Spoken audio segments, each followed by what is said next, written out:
Bir dənə yağış yağır, dəhşət də, tut ucundan çıx göyə. Təbii ki, bu bizə təsir eləyirmi?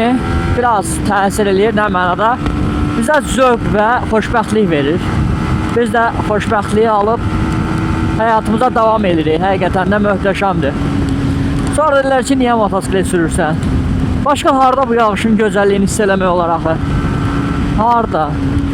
Düzdür, yağış bədənimə keçmir, amma nəticə olaraq o damcıların kurtkamın üzərində düşəndəki o ritmi var abi. O ritm mənə bəs eləyir yəni həmişə.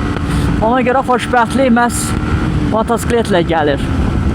Və həmişə sevin bu motosikleti. Yol verin.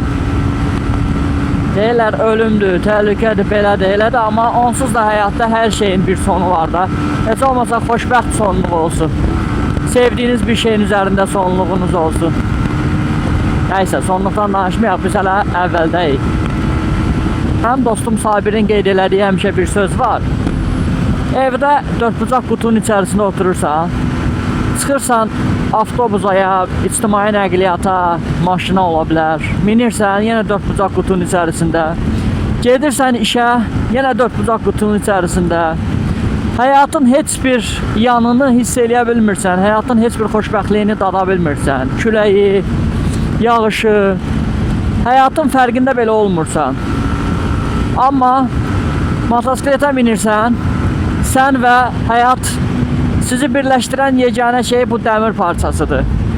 Küləklə, yağışla, havayla,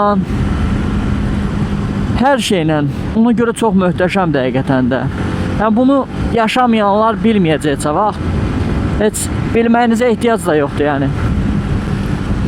Qoyun bilmək istəyənlər bilsin. Bilmək istəməyənlər də hara gedirlər özləri bilərlər.